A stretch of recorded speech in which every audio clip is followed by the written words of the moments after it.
Hello students. तो आज के इस सेशन में हम कुछ जनरल नॉलेज के 25 क्वेश्चन सॉल्व करेंगे।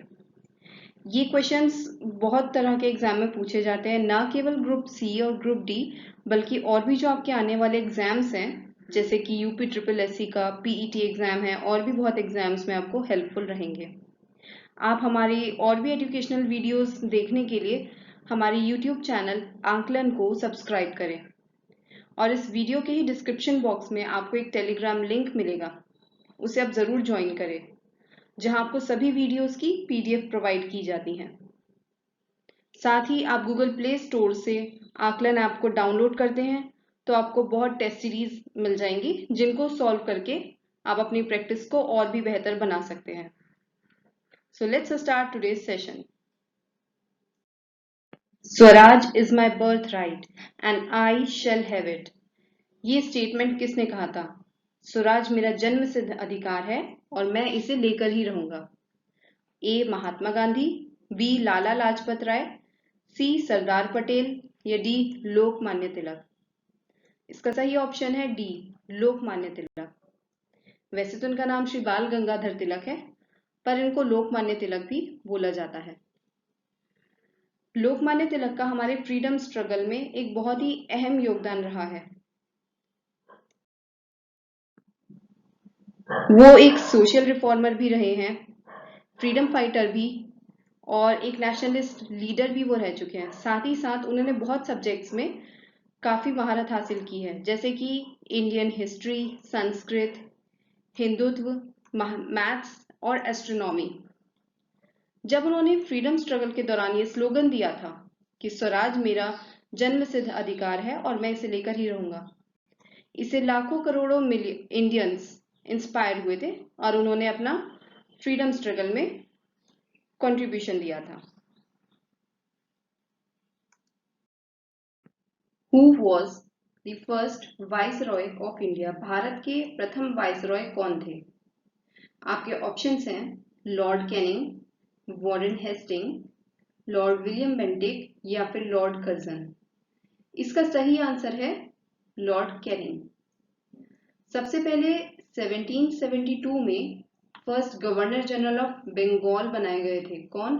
Warren Hasting. उसके बाद 1833 में first governor general of India बनाए गए थे। कौन? Lord William Bentinck. पर जब 1857 की क्रांति हुई थी तो उस क्रांति के बाद हमारे देश में कई बदलाव किए गए थे,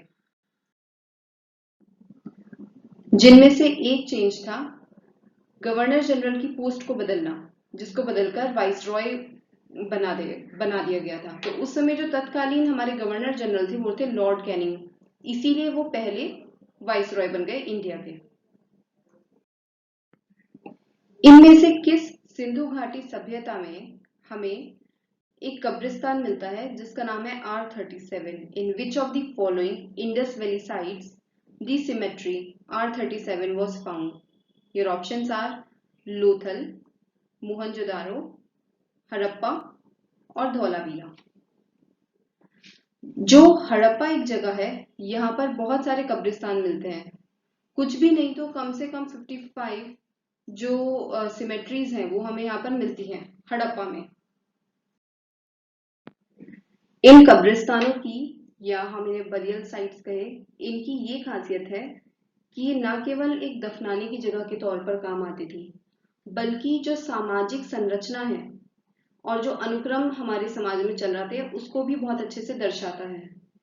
it can be interpreted as reflection of social structure and hierarchy. ऐसा क्यों कहा जाता है? क्योंकि देखो, कुछ तो जो कब्र होती थी वो इस तरह की होती थी कि उनके साथ सोने के गहने, चांदी के गहने, वस्त्र, आभूषण, बहुत अच्छे अच्छे महंगी महंगी चीजें होती थी।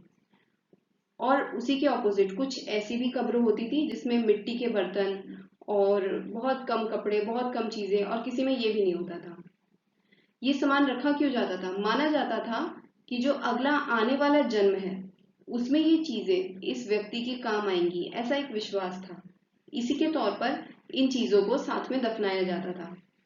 पर इन दोनों कब्रों को देखकर ही पता लगता है कि जो फर्स्ट डेड बॉडी है वो एक अच्छे घर की है, एक ऊंचे घर की है, जिनके पास मतलब पैसा रहा तो उन्होंने काफी चीजें दफनाई। लेकिन जो दूसरी है वो एक इस तरीके की डेड बॉडी है जो अपने आप में ज्यादा संपन्न परिवार की नहीं है। और इस तरह की एक ही नहीं, हमें बहुत सारी सिमेट्रीज यानी कब्रिस्तान मिलते हैं। R37 काफी पॉपुलर है, उसके अलावा एक H37 भी है। ये अपने आप में थोड़ा सा छोटा है और पहले R37 के मुकाबले। कुल मिलाकर बहुत सारी, हमें 200 से भी ज्यादा हमें बरियल साइट यहाँ से मिली है। निम्नलिखित में से कौन सी सिंधु घाटी सभ्यता है जो ईरान के बॉर्डर पर, ईरान के सीमा पर स्थित है? वो कौन सी सिंधु घाटी सभ्यता है? ए सुरगुतडा, बी सुतका गेंडोर, सी कोटदीजी और डी बालाकोट। इसका सही आंसर है बी सुतका गेंडोर। इसकी एक नहीं, इसकी कई इंपॉर्टेंस है। सबसे पहला तो ये कि ये बलूचिस्तान के मकरान कोस्ट पर स्थित है। मकरान कोस्ट से 480 किलोमीटर ये पश्चिम में स्थित है। पर इसकी पहली खासियत तो ये है कि ये पश्चिमी, सबसे ज्यादा जो पश्चिमी वेस्टर्न मोस्ट जो साइट है हड़प्पा की, वो है सुतका गेंडोर। और दूसरा, जो हमारा लोथल से वो जाता है, ट्रेड रूट जो हमारा जाता है लोथल से होते हुए मीसोपोटामिया तक, उस ट्रेड रूट पर भी ये स्थित है। इसकी वजह से यहाँ से बहुत ज्यादा इस्तेमाल किया गया था ट्रेड करने के लिए, व्यापार करने के लिए। यहाँ पे खास तौर पर फिशिंग का, मछली का सबसे ज्यादा यहाँ पे ट्रेड होता है और आज भी ये होता है। तो ये आपको ध्यान रखना है। कहाँ पर है? मकरान कोस्ट से 480 किलोमीटर पश्चिम में। और सबसे इंपॉर्टेंट पॉइंट क्या है, यहीं से एक दूसरा क्वेश्चन भी बन जाता है कि सबसे ज्यादा पश्चिमी ओर की तरफ कौन सी हमारी सिंधु घाटी सभ्यता है? वो है सुतका गेंडोर। सिंधु घाटी की सभ्यता निम्नलिखित में से किसके द्वारा की गई थी? A Dayaram Sahni, B R D Banerjee, C Alexander Cunningham और डी मॉर्टिमर व्हीलर। इसका सही आंसर है ए दयाराम साहनी। सबसे पहले 1921 में हड़प्पा की खोज की गई थी दयाराम साहनी के द्वारा। फिर उसके अगले साल मोहनजोदाड़ो की खोज की गई थी राखलदास बनर्जी के द्वारा। तो इसका सही आंसर हो जाएगा ए। ये इसका एक्सप्लेनेशन है। निम्नलिखित में से किसने सिंधु घाटी सभ्यता की बस्ती में सबसे बड़ी एक रूपता दिखाई? यानी कि वो कौन सा ऐसा फीचर है इंडस वैली सिविलाइजेशन का जिसमें हमें सबसे ज्यादा यूनिफॉर्मिटी, समानता दिखती है? टाउन प्लानिंग, नगर नियोजन, ब्रिक्स ईंटें, रिलीजियस प्रैक्टिसेस धार्मिक परंपराएं, या बिल्डिंग यानी इमारत। इसका सही आंसर आप सभी को पता होगा, वो है ए टाउन प्लानिंग। जो इनका नगर नियोजन था वो अपने आप में काफी पॉपुलर रहा।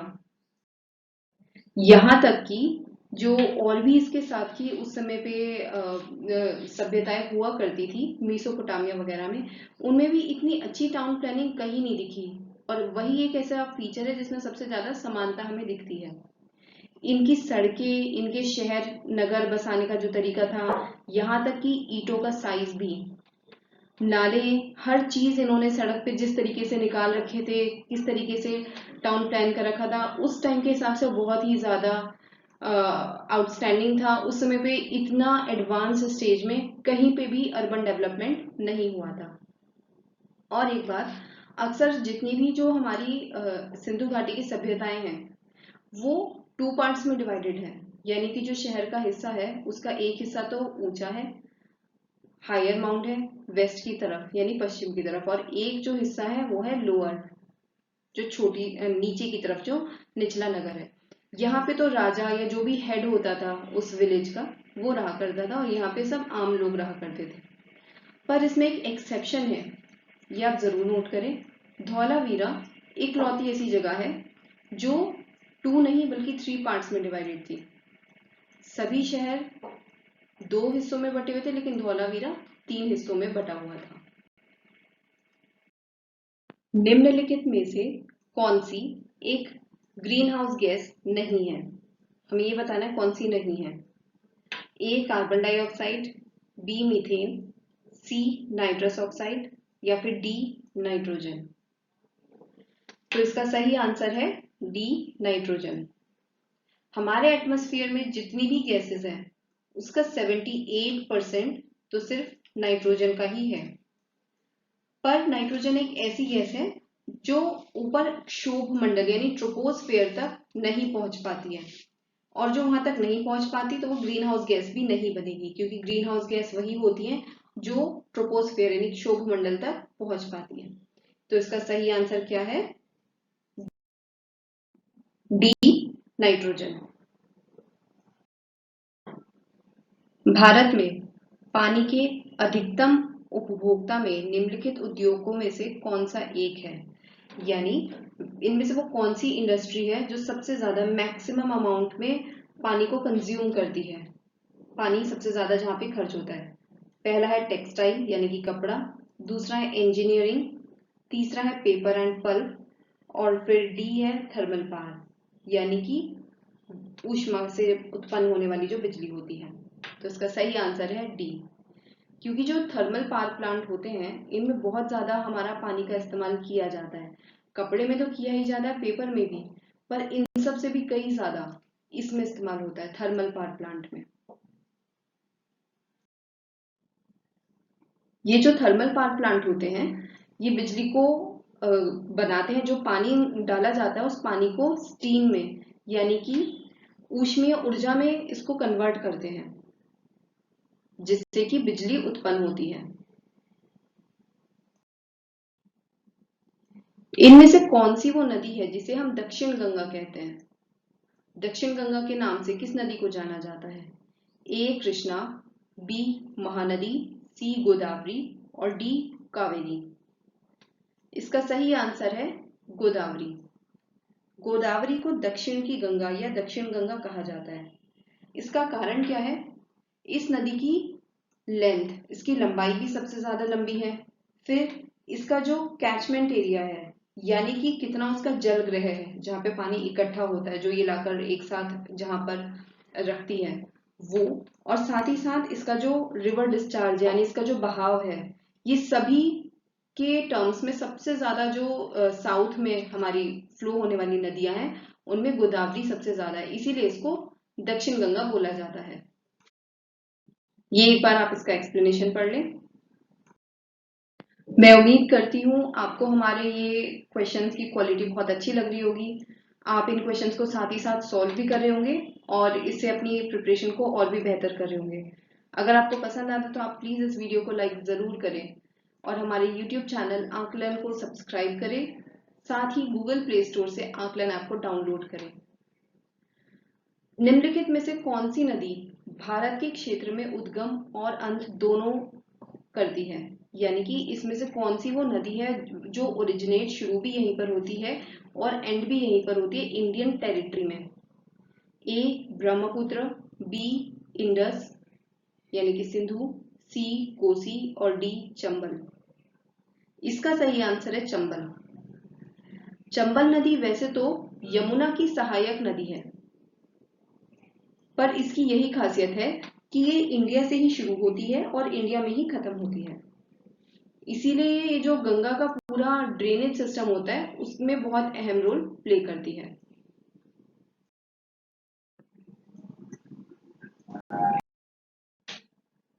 जिस गाय की संतान नहीं होती है उसे क्या कहा जाता है?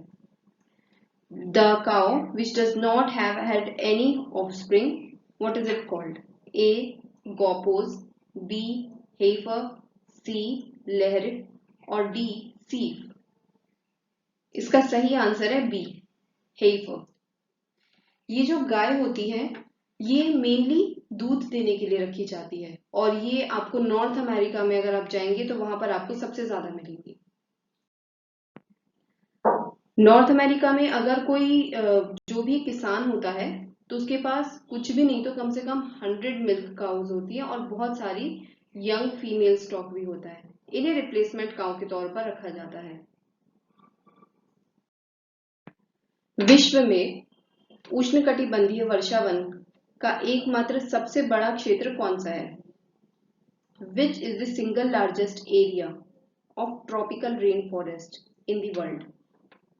A. Sindhu basin, B. Amazon basin, C. Brahmaputra basin या D. नील बेसिन। मैं उम्मीद करती हूँ आपने इसका सही आंसर अभी तक टिक कर दिया होगा, वो है B. Amazon basin. सबसे लार्ज एरिया में फैला हुआ है, यहाँ तक कि जो पूरा साउथ अमेरिका है, जो पूरा दक्षिण अमेरिका का जो पूरा कॉन्टिनेंट है, महाद्वीप, उसका 35% हिस्सा सिर्फ अकेले इस अमेज़न बेसिन ने ही कवर कर रखा है। और जो अमेज़न फॉरेस्ट है, इस पूरे अमेज़न बेसिन के हाफ एरिया में तो अमेज़न फॉरेस्ट ही फैले हुए हैं। हालांकि ये सबसे बड़े ट्रॉपिकल रेन फॉरेस्ट हैं, पर हाल के कुछ दिनों में इसमें एनक्रोचमेंट देखा जा रहा है, इसमें काफी ज्यादा अतिक्रमण देखा जा रहा है। लोग इसका एरिया डिक्रीज कर रहे हैं, खासकर ईस्ट की तरफ से और साउथ की तरफ से। राष्ट्रपति का अध्यादेश कब तक लागू रह सकता है? 3 महीने के लिए, 6 महीने के लिए, 9 महीने के लिए या अनिश्चित काल के लिए, इंडेफिनेटली। जो प्रेसिडेंशियल ऑर्डिनेंस होता है, ऑर्डिनेंस भी कहते हैं इसे और अध्यादेश भी कहते हैं, ये पूछा गया है। सबसे पहले तो जो 6 हफ्ते का टाइम होता है, 6 वीक्स का, ये आपको पता होना चाहिए। ये वो टाइम है जब भी पार्लियामेंट रीअसेंबल करती है, यानी कि फिर से मिलती है, तो उसके 6 हफ्तों के अंदर अंदर उन्हें इस अध्यादेश को, जो राष्ट्रपति ने उस समय दिया होगा जब लोकसभा या राज्यसभा अपने सेशन में नहीं रही होगी, तो उस टाइम पर 6 हफ्ते के अंदर अंदर जब वो दोबारा मिलती है तो उन्हें ये पास करना होता है। लेकिन किसी भी पार्लियामेंट में आपने पढ़ा होगा, जो टाइम गैप है पार्लियामेंट का, जो सेशन होता है, कितना उसमें गैप हो सकता है? मैक्सिमम 6 महीने का, 6 मंथ्स का। तो 6 महीने का टाइम से ज्यादा अगर हमारा पार्लियामेंट नहीं मिलता है तो ऐसा कभी पॉसिबल नहीं हो सकता, उसकी सेशन को दोबारा मिलना ही होगा 6 मंथ्स के अंदर अंदर।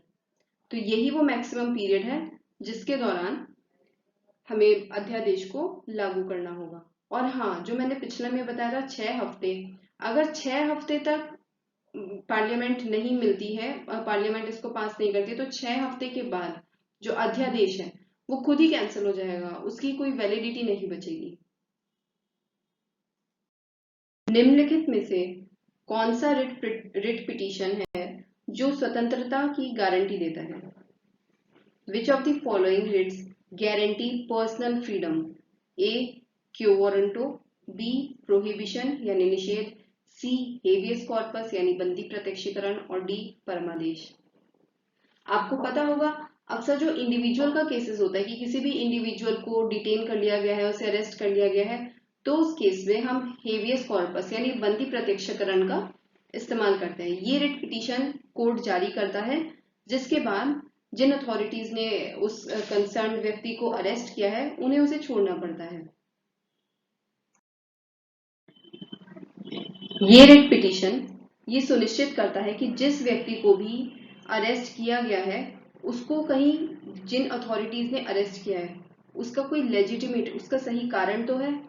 अगर उस व्यक्ति को गैर कानूनी कारणों की वजह से गिरफ्तार किया जाता है तो उसको रिहा कर दिया जाता है। इसीलिए ये बहुत इंपॉर्टेंट है। और इसका सही जो मतलब होता है, उसका मतलब होता है to have the body of. भारतीय संविधान की जो चौथी अनुसूची है वो निम्नलिखित में से किससे संबंधित है? Fourth schedule of Indian constitution deals with which of the following? A Panchayati Raj system, B scheduled tribes, C यानी कि अनुसूचित जनजाति, C seats of council of seats sorry states, राज्यों के परिषदों की सीट, और डी एंटी डिफेक्शन लॉ, दल बदल विरोधी कानून। इसका सही आंसर है C, seats of council of state. Council of state किसे कहते हैं? राज्यसभा को। और जो फोर्थ शेड्यूल होता है हमारा, यानी कि चौथी अनुसूची, इसका मतलब होता है इसमें विभिन्न राज्यों तथा संघीय क्षेत्रों की राज्यसभा में प्रतिनिधित्व का वर्णन दिया गया है। एलोकेशन ऑफ सीट्स इन दी राज्यसभा, यानी कि राज्यसभा में किस तरीके से प्रतिनिधित्व किया जाएगा अलग अलग राज्यों का और यूनियन टेरिटरीज का, ये सभी इस 4th शेड्यूल में प्रॉपरली गिवन है। धर्म, जाति, लिंग और प्रजाति के आधार पर निम्नलिखित में से कौन सा वो अनुच्छेद है जो भेदभाव को रोकता है? A article 15, B article 16, C article 17 और डी आर्टिकल 18। इसका सही आंसर है ए आर्टिकल 15। जो आर्टिकल 15 है ये अपने आप में बहुत इंपॉर्टेंट है। ये सुनिश्चित करता है कि हर नागरिक सम्मान के साथ अपना जीवन जी सके और उसके साथ किसी भी आधार पर किसी भी तरीके का भेदभाव ना किया जा सके, भले ही वो जाति, धर्म, लिंग, जन्म स्थान या वंश के आधार पर हो। भारतीय संविधान की प्रस्तावना में निम्नलिखित में से कौन सा शब्द मौजूद नहीं है? ए जस्टिस, बी सेक्युलर यानी धर्मनिरपेक्ष, सी सोशलिस्ट यानी समाजवादी और डी डाइवर्सिटी यानी विविधता। पूछा क्या गया है कि प्रीएम्बल जो है हमारे इंडियन कॉन्स्टिट्यूशन का, उसमें से कौन सा वर्ड एग्जिस्ट नहीं करता है? आपको पता होगा कि इसका सही आंसर क्या है? D diversity. देखो, जो प्रस्तावना होती है या फिर जो हमारा प्रीएम्बल होता है वो सबसे एक इम्पोर्टेंट डॉक्यूमेंट माना जाता है हमारे संविधान का। ना केवल ये उसकी पृष्ठभूमि है बल्कि ये संविधान का परिचय पत्र भी कहा जाता है और इसको अपनाया गया था कॉन्स्टिट्यूएंट असेंबली के द्वारा 26 नवंबर 1949 को, जबकि इसको लागू किया गया था ऑन 26 जनवरी 1950 जो हमारा रिपब्लिक डे था। Industrial development bank of India IDBI यानी कि भारतीय औद्योगिक विकास बैंक, इसकी स्थापना कब की गई थी ये हमें बताना है। ए जुलाई 1968, बी जुलाई 1966, सी जुलाई 1964 और डी 1962 जुलाई। आपको एक बार ईयर पता होगा तो आप सही आंसर लगा लेंगे। इसका सही आंसर है सी जुलाई 1964। इस वर्ष में जो IDBI है, जो सरकार के द्वारा कंट्रोल्ड एक ऐसा बैंक था, ये एक्चुअली अपने आप में एक इस तरीके की कंपनी बनाई गई थी जिसका हेडक्वार्टर था मुंबई में और ये प्रोवाइड करता था जो भी फाइनेंशियल फैसिलिटीज हैं, जो भी जरूरत है हमारी इंडियन इंडस्ट्रीज को ग्रो करने के लिए। आम लोगों के लिए इसमें अमाउंट नहीं था, ये था क्रेडिट फैसिलिटी देने के लिए इंडियन इंडस्ट्रीज को ताकि देश का डेवलपमेंट हो सके। मुद्रा नीति का एक अप्रत्यक्ष तरीका क्या है? यानी कि जो मॉनेटरी पॉलिसी है हमारी, उसके दो तरीके थे, डायरेक्ट और इनडायरेक्ट। तो इनडायरेक्ट इंस्ट्रूमेंट क्या है मॉनेटरी पॉलिसी का? A bank rate, B cash reserve ratio CRR जिसे बोलते हैं, सी ओपन मार्केट ऑपरेशन और D statutory liquidity ratio SLR। तो इसका सही आंसर है सी ओपन मार्केट ऑपरेशन। जो हमारा RBI है वो डायरेक्ट और इनडायरेक्ट दोनों ही मेथड्स को अपनाता है, प्रत्यक्ष और अप्रत्यक्ष तरीके से वो मॉनेटरी पॉलिसी को लागू करने की कोशिश करता है। तो उसी में एक आता है हमारा जो इनडायरेक्ट है, वो है ओपन मार्केट ऑपरेशन, खुला बाजार परिचालन। इसमें क्या होता है, जो गवर्नमेंट सिक्योरिटी होती हैं उनको परचेज भी करती है RBI और उनको सेल भी करती है। सार्क का प्रथम सम्मेलन कहाँ हुआ था? जो सार्क है आपको पता होगा दक्षिण एशिया के देशों का एक समूह है, south Asian countries association for regional cooperation. इसकी फर्स्ट कॉन्फ्रेंस हुई थी कहाँ? ए कोलंबो, बी काठमांडू, सी न्यू दिल्ली और डी ढाका।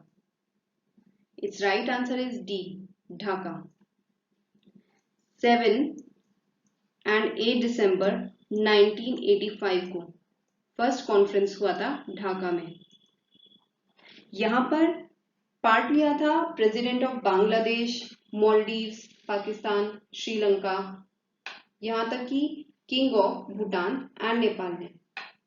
और इसमें इंडिया के भी प्राइम मिनिस्टर ने पार्टिसिपेट किया था। फ्रेंच ग्रैंड प्रिक्स 2022 इसको किसने जीता है? ये A Max Verstappen, B Charles Leclerc, C Lewis Hamilton या डी माइकल शूमाकर। ये जो फ्रेंच ग्रैंड प्रिक्स है ये अभी अभी 24 जुलाई को ही आयोजित की गई थी, हाल ही में ही 2022 में। तो इसके जो विनर रहे वो है ए मैक्स वर्स्टैपन। और ये किसको बिलोंग करते हैं? रेड बुल रेसिंग टीम को। वोडाफोन इंडिया लिमिटेड, जिसे वीआई नाम से भी जाना जाता है, उन्होंने अभी हाल ही में किसे अपने नए मुख्य कार्यकारी अधिकारी, चीफ एग्जीक्यूटिव ऑफिसर, यानी कि जिसे सीईओ भी कहा जाता है, किसे उसके रूप में पदोन्नत करने की घोषणा की है? ए अक्षय मुंद्रा, बी विनायक पाई, सी जयंती प्रसाद और डी ब्रिजेश गुप्ता। इसका सही आंसर है ए अक्षय मुंद्रा। डूबने से बचाव का दिवस किस दिन मनाया जाता है? World drowning prevention day is celebrated annually on which date? A 23 July, B 24 July, C 25 July और सी डी 26 जुलाई। इसका सही आंसर है C 25 July. United Nation general assembly ने अप्रैल 2021 यानी लास्ट ईयर ही इस दिन को किसे 25 जुलाई को इस रूप में घोषित किया गया था।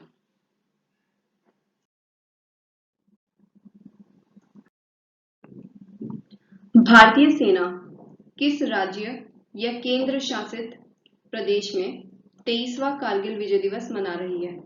23rd कारगिल विजय दिवस। ए जम्मू कश्मीर, बी लद्दाख, सी उत्तर प्रदेश या डी मध्य प्रदेश। इसका सही आंसर है बी लद्दाख। और किस दिन सेलिब्रेट किया जाता है विजय कारगिल दिवस? 26 जुलाई।